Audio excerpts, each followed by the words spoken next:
And now a Good Morning America investigation. New worries about a popular surgical procedure to correct vision. 700,000 Americans get LASIK surgery each year, but not everyone ends up seeing clearly. Lisa Stark has this exclusive. Good morning. Good morning, Robin. Well, the American Academy of Ophthalmology reports that 9 out of 10 patients achieve 20/20 vision from LASIK.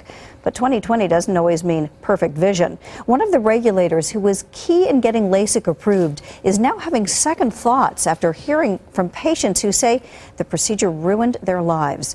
We sat down with him for his first ever television interview. What if you could see the world crystal clear? That's the promise of LASIK. But talk to those who've had the procedure and the picture gets fuzzier. On one side, all the thrilled patients who say the surgery, which uses a laser to reshape the cornea and improve vision, has changed their lives. I had it when I was 37. I wish I would have done it before. But then there are a number of patients who say they now suffer from starburst, double vision, night blindness. I was not a success because I had dry eye and halos and starbursts and everything else. That's not a success.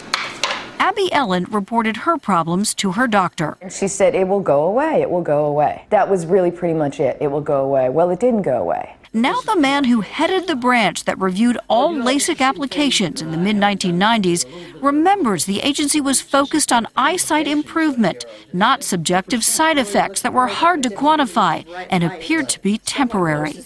I wouldn't say it was poo-pooed so much. It was just sort of shoved aside as a kind of, well, we don't want to pay that. We don't know what to do with that data. Morris Waxler retired from the FDA a decade ago. But in the past year, angry and upset patients tracked him down to tell their stories. You are re-looking at the LASIK issue. Correct. Why are you re-looking at this issue? One of the patients asked me, don't you feel bad about it? And I said, I did the best I could with the folks that were all around us. But in hindsight, it wasn't good enough.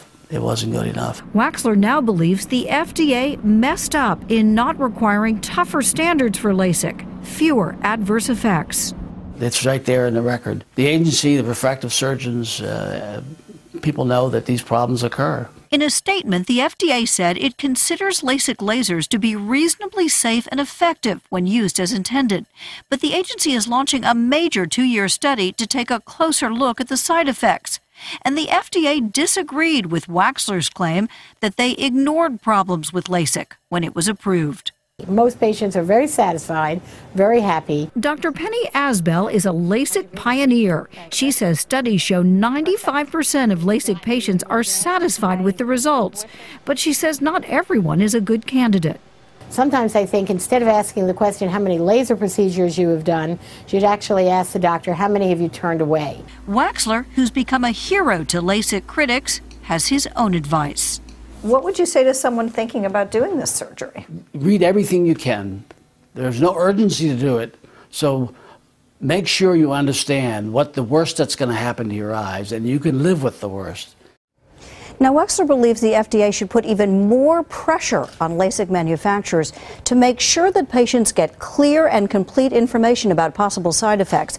And everyone we talk to, Robin, says patients should go in with their eyes wide open, if you will, right. Ask a lot of questions. And if you're with a doctor who's giving you the hard sell, run away, go to someone else. So who should not get this procedure? Well, the hard part is there's no definitive answers about who should or shouldn't get it, but there are some rules of thumb. For example, if you have a thin cornea, if you have a large pupil, if you have dry eyes, things like that should give you pause if you're thinking about LASIK. Well, thank you for that vital information. Good to have you in the studio with us, Nice to be Lisa. here. Appreciate it. You can get more on our website at abcnews.com.